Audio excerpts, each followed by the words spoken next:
절망에서 희망으로 세 번째 시간입니다. 사람에게 심각하게 해악이 되는 주요 병폐는 위기소침과 좌절, 절망 등입니다. 사람들은 왜 좌절을 하고 절망을 할까요?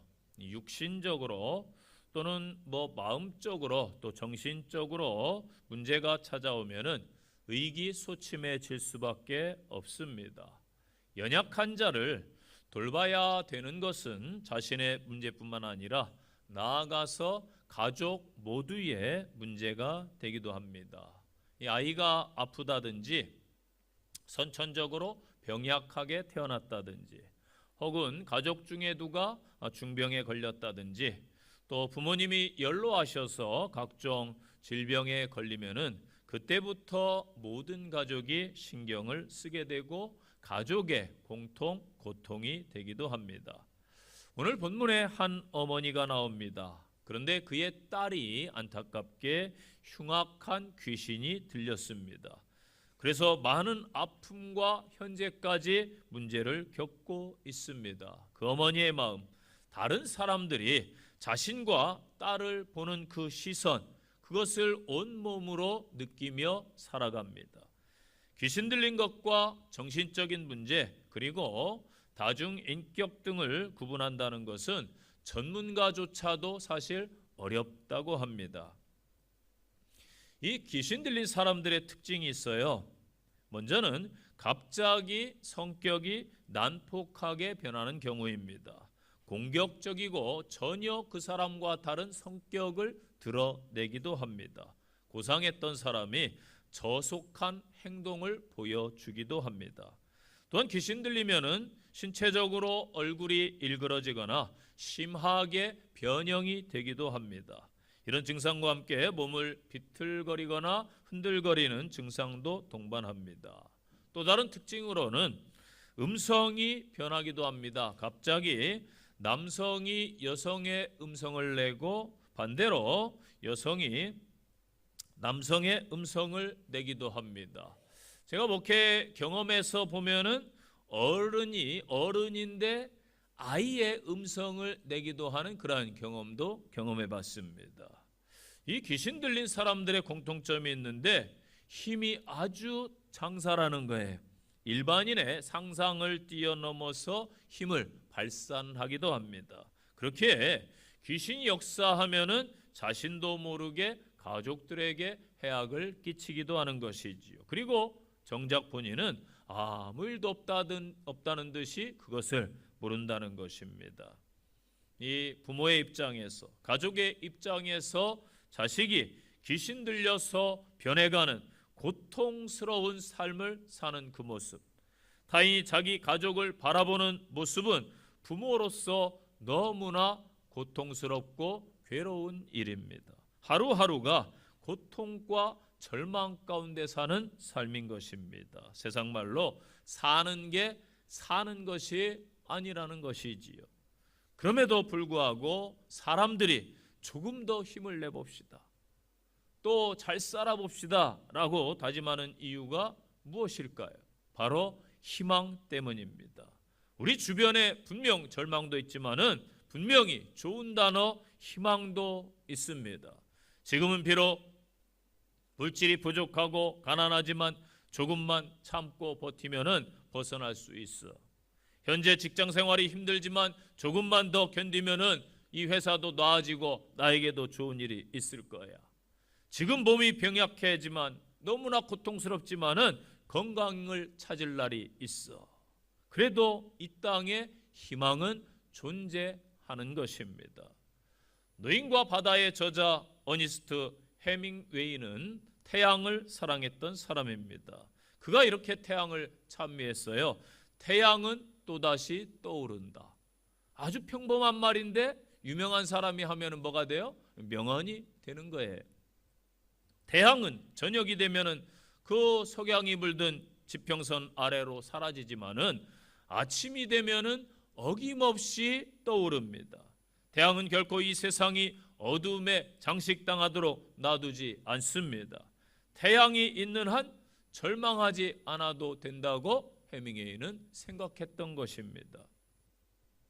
예수님께서 오늘 방문하셨던 두로와 시돈 지방은 이방인의 땅입니다. 예수님께서 이방인의 땅을 밟으셨다는 것은 모든 인류의 장벽들이 무너짐을 의미합니다. 예수님의 구원에는 인종과 장벽, 모든 제한이 없습니다. 이스라엘뿐만 아니라 온 열방, 온 인류인 줄로 믿습니다. 귀신 들린 어린 딸을 둔 가나안 여인이 예수의 소문을 듣게 됩니다. 누가 그녀에게 무슨 말을 했는지는 모르겠지만은 예수님의 소문을 듣고 이 여인은 예수님께서 자신의 딸을 고칠 수 있다라는 구원의 희망을 가졌습니다. 그리고 예수님을 친히 찾아오게 됩니다. 저와 여러분도 이 아침에 예수님을 찾아 성전에 오셨습니다. 이 여인처럼 절망이 변해서 희망이 되시기를 축복합니다. 오늘 본문을 통해서 주시는 말씀을 받으시기를 바랍니다. 첫째는 여인의 호소입니다. 여인처럼 호소하시기를 바랍니다. 22절 보세요. 가나안 여자 하나가 그 지경에서 나와서 소리질러 이르되 주 다윗의 자손이여 나를 불쌍히 여기소서. 이 여인이 막 소리쳐요. 주여 다윗의 자손이여 나를 불쌍히 여겨 주세요. 25절 보세요. 여자가 와서 예수께 절하여 이르되 주여 저를 도와주소서. 아멘. 나를 불쌍히 여겨주소서. 나를 도와주소서. 이 여인은 주님 앞에 나와서 겸손히 엎드립니다. 그리고 자신의 속을 보여드립니다. 보여주는 거예요. 나는 불쌍한 여인이에요. 나는 도움이 필요한 여인입니다. 제발 나 좀 봐주세요. 나 좀 도와주세요. 여인은 예수님께 나와서 간절히 호소하고 있습니다. 여러분, 도움을 받는 것이 창피한 일입니까? 사랑을 받는 것이 창피한 일인가요? 아닙니다. 도움도 받아봐야 도움을 줄 수 있고 세상을 알고, 사랑도 받은 사람이 남을 사랑하고 사랑을 줄 수 있는 것입니다. 저도 한때는 자존심이 너무 강했어요. 그래가지고 허세도 부렸습니다. 교회를 세울 때에 그래 사람 보지 않겠다, 하나님만 바라보겠다 하는데 은근히 이런 생각이 들어요. 누가 나 좀 선교해 줬으면 좋겠다. 누가 나 좀 도와줬으면 좋겠다. 근데 목사님들 앞에서는 허세를 부립니다. 괜찮아요. 하나님은 살아 계시잖아요. 그리고 집에 가서는 걱정하는 거예요. 오늘 또 뭐 먹고 살아야 되나. 이게 인간입니다, 여러분. 그런데 예수님을 만나고 나서 저는 이 모든 것들이 아무것도 아님을 깨달았어요. 그래서 저는 주님 앞에 나갈 때 이제는 연약함과 부족함과 모자람을 가지고 나갑니다. 왜요? 그게 저더라고요. 참 연약하고 참 부족하고. 하나님의 입장에서 생각해 봤어요. 정말 이 땅에 훌륭한 사람도 많고 지식적인 사람도 많고 많이 배운 사람도 많고 인격도 좋은 분들이 많은데, 아니 나 같은 것을 하나님이 목회자로 쓰신다라는 사실이 너무나 부끄럽기도 하고 감사하기도 해요. 그래서 항상 하나님 앞에 부끄러움으로 나아갑니다. 그게 접니다. 여러분의 모습 있는 그대로 사람들 앞에 나가시고 주님 앞에 나가십시오. 좀 모자라면 모자란 대로, 부족하면 부족한 대로, 아프시면은 아프다고 하세요. 어려우면 어렵다고 하십시오. 주님 아니면 안 된다고 매달리시기 바랍니다. 물러서지 마시고 간절히 구하시기 바랍니다. 하나님은 우리보다 우리의 형편을 더 잘 아시는 아버지가 되시는 줄로 믿습니다. 이 가나안 여인은 곤란함 중에 있고 절망 가운데 있지만은 진지하게 주님께 구하고 있어요. 이 여인은 고통과 절망 중에서 해야 될 말과 마음의 솔직함을 잃지 않았습니다. 저는 이 여성을 보면서 느끼는 것이, 아, 솔직하구나, 의연하구나. 또 다른 느낌은, 아, 여유가 있는 여성이구나 라는 이미지를 받았습니다. 엄마의 유머가 아이의 인생을 바꾼다라는 김진배 씨의 책이 있어요. 이 책에서 저자가 이런 말을 해요. 아이의 사회성과 창의력을 망치는 주범이 무뚝뚝한 엄마다. 그렇게 말을 합니다. 여러분, 어떤 사람이 어떤 상황에서도 주눅들지 않고 당당하고 여유가 있어요. 그런 사람은 여러분 상대할 때 조심하세요. 실력자입니다. 저는 바라기는 우리 성도 여러분들이 신앙의 실력자, 또 회사에서나 사업하거나 있는 그곳에서 세상의 실력자들이 되시기를 바랍니다. 성도가 무슨 일에 바로 반응하지 마시고 발끈하지 마시고 좀 지켜보면서 차분하게 대응하고 반응하고 여유 있게 반응하시기를 바랍니다. 그게 고수예요. 하수는 금방 표가 나지요. 작은 일에도 막 허둥대고 여유가 없어요. 예민하고 별것 아닌데 신경질적이에요. 얼굴 표정이 굳고 금세 변합니다. 이 가나안 여인이 하수였으면 벌써 주님께 막 삿대질하고 제자들에게 막 니네는 뭐야 신경질 내면서 가버렸을 거예요. 그러면은 당장 속 시원할지 몰라요. 그런데요, 반드시 돌아서서 후회하게 됩니다. 문제 해결이 되지 않아요. 인생의 중요한 기회를 놓치게 되는 거예요. 저와 여러분도 신앙의 고수, 인격의 고수가 되시기를 바랍니다. 이제부터 살아계시며 전능하시며 이 땅의 모든 것의 주인 되시는 하나님 앞에 호소하시기를 바랍니다. 그분께 아뢰시고 그분께 다 맡기시기를 바랍니다. 예수님은 말씀하셨어요. 수고하고 무거운 짐진 자들아 다 내게로 오라. 내가 너희를 편히 쉬게 하리라. 베드로 사도는 말했어요. 너희 염려를 다 주께 맡겨라. 하나님의 말씀을 의지해서 하나님 앞에 간절히 호소하심으로 하나님의 귀한 은혜를 누리는 성도들의 삶이 되시기를 축원드립니다. 두 번째 주시는 말씀, 여인의 끈기예요. 한번 따라해 보실까요? 끈기 있는 신앙인이 됩시다. 오늘날 인내와 끈기가 없는 시대지요. 금방금방 변하니까 못 버티고 조금만 참으면 될 것을 후회하고 그러지 않습니까? 성경 마태복음 7장에서 우리 주님이 말씀하셨어요. 친히 구하라, 찾으라, 문을 두드려라, 응답을 주시겠다 약속하셨어요. 그런데 예수님은 자신을 찾아온 연약하고 불쌍한 여인의 간구에는 침묵으로 일관하셨습니다. 그러다 할지라도 이 여인은 큰 소리로 예수님을 부르면서 도와달라고 호소하고 있어요. 너무나 간절하고 끈질기게 요청하고 매달리는 여인, 결코 떠날 것 같지 않은 이 여인을 본 제자들이 급기야 예수님께 나서서 말하고 있는 장면이에요. 23절, 제자들이 와서 청하여 말하되 이 여자가 우리 뒤에서 소리를 지르오니 그를 보내소서. 아멘. 이 말은 제자들이 볼 때에 이 여인이 고집이 보통이 아니구나, 꿈쩍도 하지 않겠구나, 그리고 제자들 보기에도 너무나 이 여인이 어머니로서 안타까운 마음이 드는 거예요. 그래서 예수님께 청하는 것이지요. 저 같아도 아마 제자면 스승에게 청했을 것 같아요. 주님 좀 봐주시면 안 될까요? 도와주시면 안 될까요? 그때 예수님께서 드디어 입을 열어 말씀하십니다. 아마 제자들과 몰려있던 구구경꾼 군중들, 이 여인은 기대했을 거예요. 그런데 뜻밖의 말씀을 하시죠. 24절, 예수께서 대답하여 이르시되 나는 이스라엘 집에 잃어버린 양 외에는 다른 데로 보내심을 받지 아니하였노라 하시니. 아멘. 예수님의 대답은 엉뚱한 대답이에요. 여러분, 이 여인의 끈기, 인내의 본질이 무엇일까요? 어린 딸에 대한 사랑입니다. 어머니의 사랑은 가히 표현할 수가 없어요. 하늘보다 높고 바다보다 깊죠. 넓죠. 부모가 다 그렇습니다. 제가 볼 때는 우리 남성분들은 조금 회개해야 돼요. 저도 아들 둘 키웠지만은 아이들 막 밤새 아내는 보채면은 아프고 그럴 때 봐요, 애들을. 근데 저도 모르게 자고 있더라고요.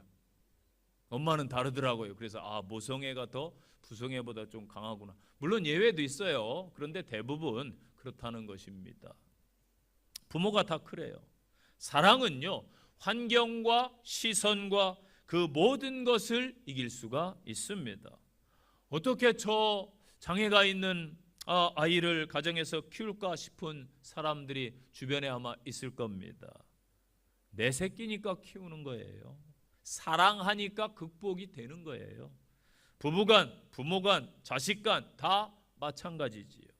부모는 자식의 고통이 자기 것이 되는 거예요. 이것을 동질화라고 부릅니다. 남의 부모는 내 자식이 아니니까 사실 그만큼 못 느껴요. 그런데 진짜 부모는 느끼는 거예요. 자식이 아프면은 그래서 부모가 아픈 것입니다. 저는 물론 여러분의 기도 가운데 휴가는 잘 다녀왔어요. 그런데 저도 요즘 많이 아픕니다. 왜냐하면 성도들이 영적인 자녀라서 성도들이 아픔이 있기 때문에 저도 아픔을 느껴요. 또 저번 주에 수술하신 분도 있어가지고 제가 또 기도했어요.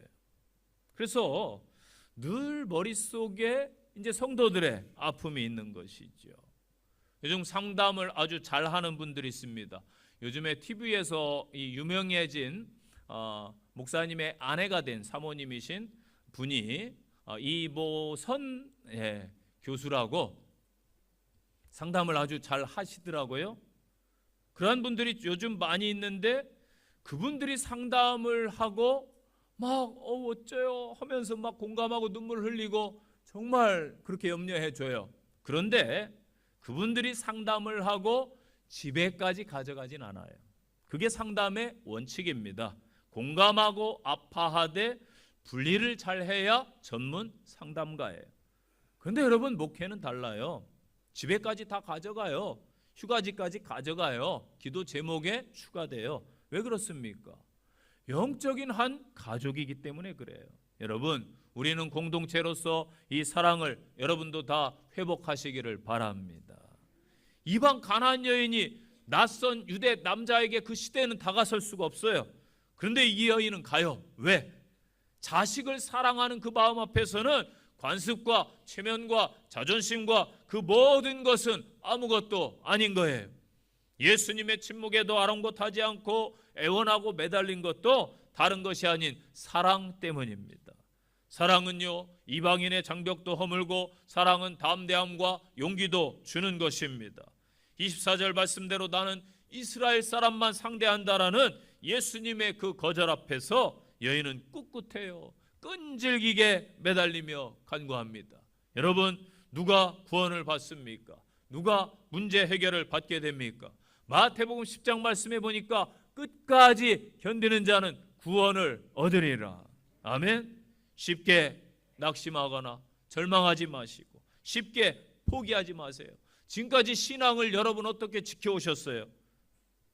다 끈기 있는 믿음으로 여러분들이 지금까지 세상과 싸웠고 악한 영과 대적했고 싸워왔어요.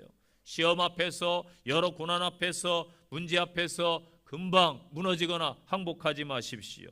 이 가나안 여인과 같은 믿음으로, 인내함으로 끝까지 승리하는 성도들이 다 되셔서 여러분의 절망을 희망으로 바꾸시기를 축원드립니다. 세 번째 말씀입니다.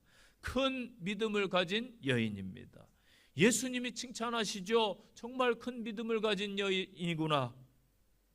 여러분, 큰 믿음은 거저 주어지지 않습니다. 역경과 고난과 시험을 통과한 후에 주어지는 거예요. 성경의 위대한 인물들, 고난, 역경 안 겪은 인물이 한 명도 없어요. 그래서 어떠한 사람이 참 여유가 있고 인격적이고 참 괜찮은 사람이면은 저분은 인생의 풍파를 많이 겪으셨겠구나 생각하면 거의 맞아요. 예수님은요, 여인의 청을 거절한 것도 모자라서 이렇게 말씀하세요. 26절 보세요.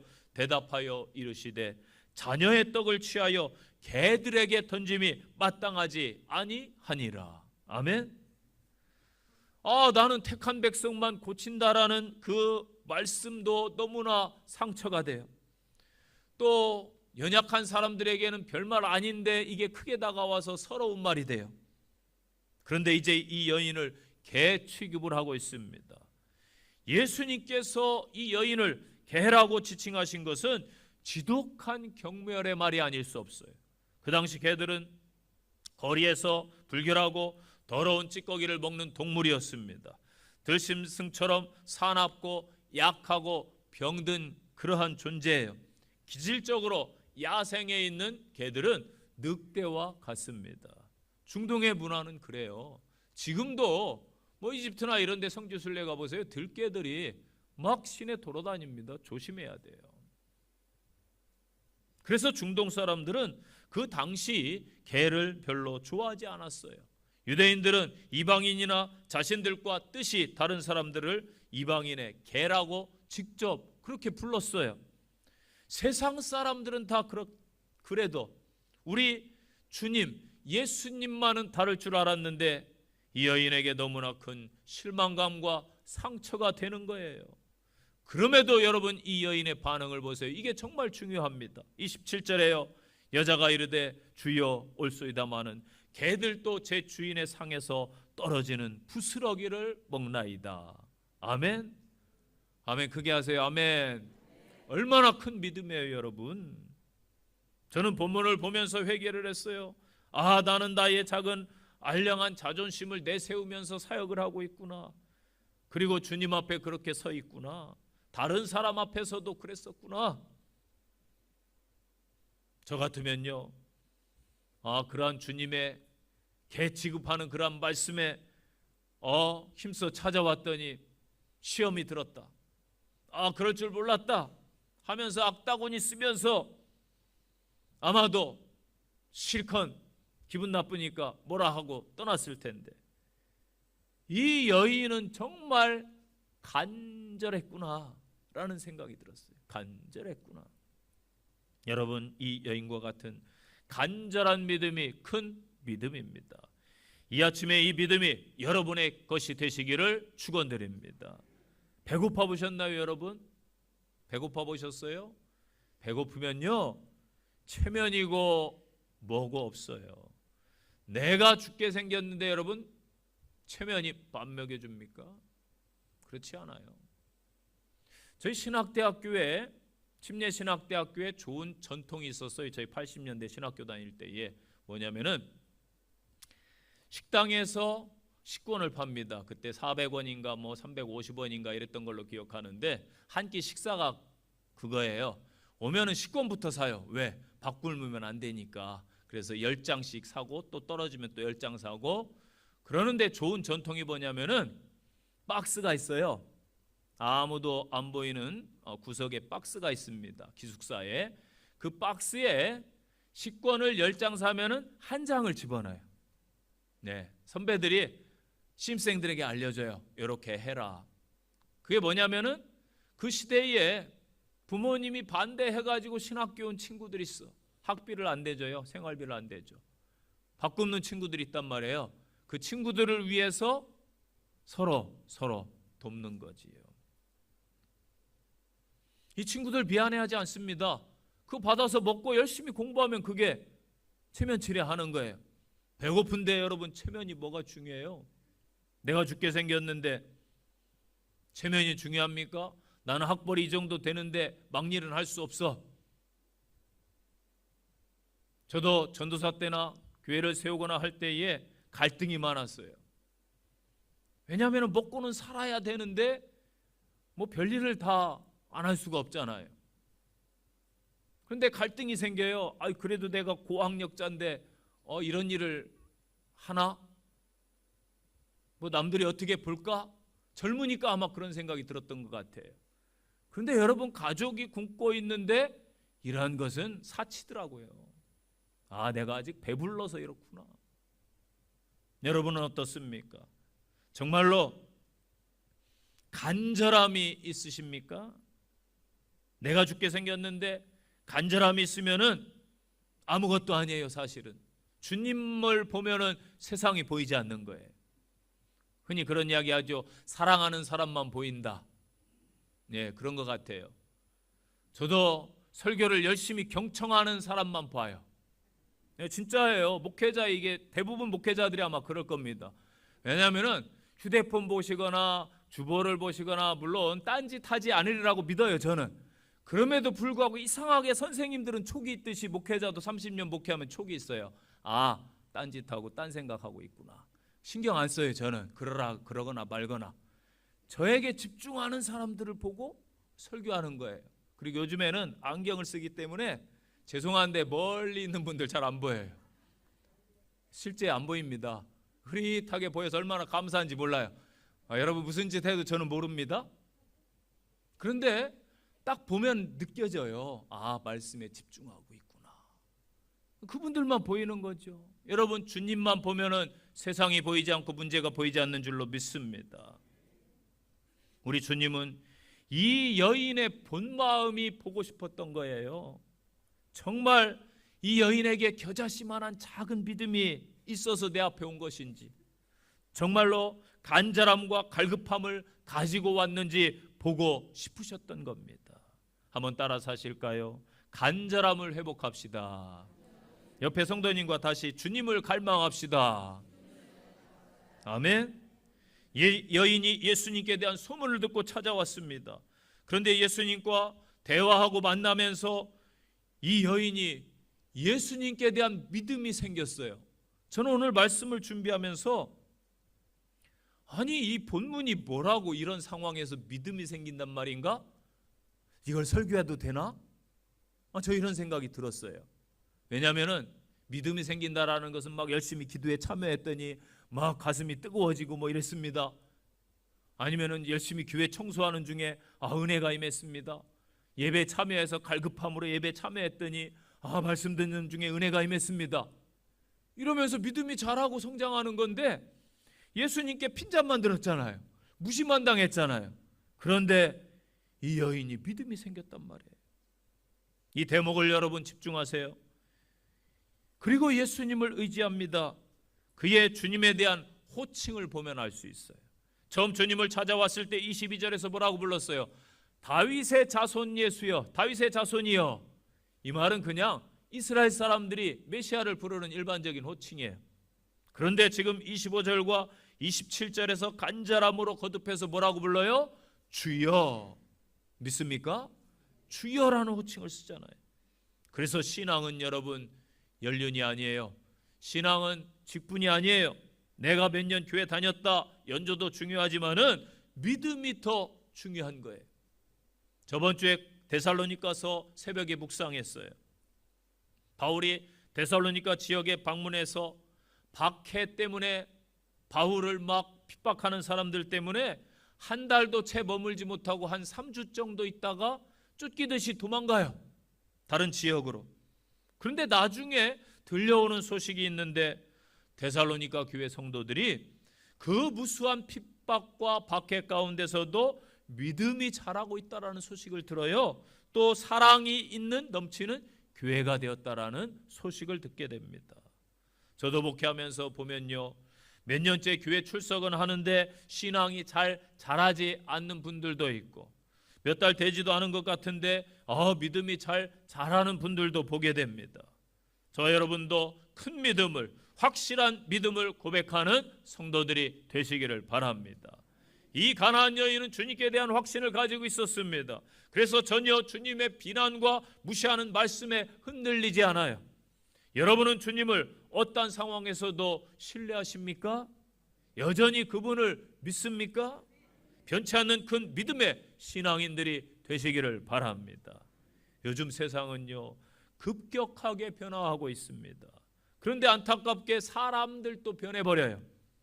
세상은 변해야 되지만 인간성이나 사람은 변하면 안 돼요. 부부간에 믿지 못하고 있죠. 가족간에 믿지 못하고 있죠. 동료들 간에 신뢰가 없죠. 끝까지 믿어주지 못하는 모습들을 보게 됩니다. 우리는 오늘 이 여인을 본받아서 우리는 끝까지 주님을 의심하지 아니하고 신뢰하면서 바라보심으로 승리하시기를 축원드립니다. 마지막 주시는 말씀이에요. 응답받은 여인입니다. 28절 보세요. 예수께서 대답하여 이르시되 여자여 내 믿음이 크도다. 내 소원대로 되리라 하시니 그때로부터 그의 딸이 나으니라. 아멘. 내 소원대로 되리라. 이 여인의 소원이 뭐예요? 바로 딸의 치유입니다. 그때로부터 정확하게 딸이 고침을 받았습니다. 여러분의 소원은 무엇입니까? 믿음으로 우리 주님께 보이시기를 바랍니다. 그리하여 이 여인처럼 우리도 응답을 받기를 바랍니다. 큰 믿음을 보이세요. 주님이 기뻐하시는 믿음을 회복하시기를 바랍니다. 우리 주님께서 두로와 시돈이라는 이방 지역으로 오신 것이 우연이라고 보시나요? 절대 아니에요. 우리 주님의 섭리와 계획 속에 이 안타까운 아픈 여인의 가정이 있었기 때문입니다. 우리 주님께서 이 여인을 보셨듯이 우리 주님이 이 아침에 여러분들을 보고 계십니다. 우리 같이 믿음으로 찬양으로 한번 고백해 보도록 하겠습니다. 주 나의 모습 보내. 같이 찬양 드릴까요?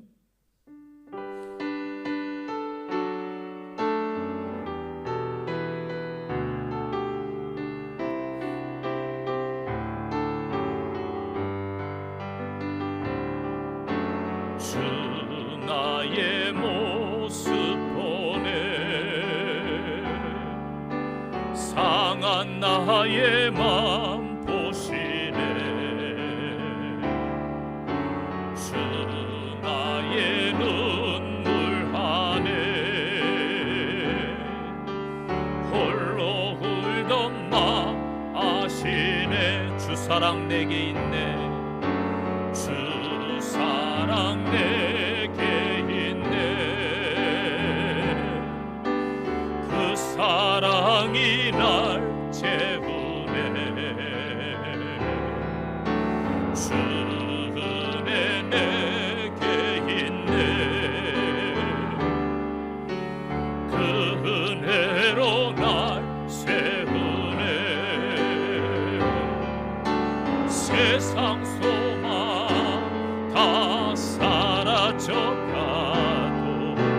주의 사랑은 끝이 없으니 살아가는 이 모든 순간이 주의 힘을 나는 믿네 세상 소망 사라져가도 세상 소망 다 사라져가도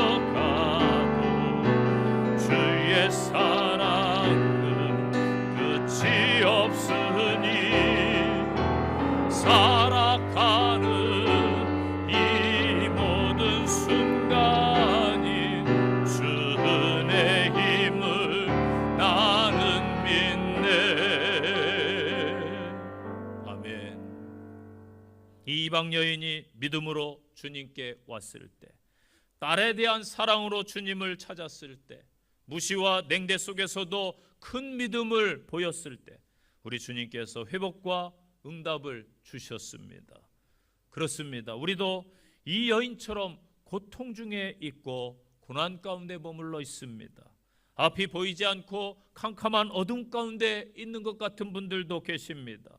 사람들의 시선이 의식되기도 하고 내가 좀 부족해 보이기도 합니다. 괜찮습니다. 그래도 괜찮아요. 이 여인처럼 우리 주님 앞에 다시 경배합시다. 우리 주님을 붙드세요. 모든 것을 새롭게 하실, 모든 것을 변화시킬 분은 오직 예수 그리스도이십니다. 이 믿음을 우리 시간에 하나님 앞에 한번 기도합시다. 조용히 눈을 감으세요. 주님이 아침에 저를 만나주세요. 저를 찾아오셨습니다. 이 모습 이대로 주님께 나가길 원합니다. 이 여인처럼 호소합시다. 끈기 있게 이제부터 주님을 다시 찾읍시다. 이 이방 여인과 같이 큰 믿음을 갖고 회복하시기를 바랍니다. 그리고 응답 주실 하나님을 높이시고 찬양하시기를 바랍니다.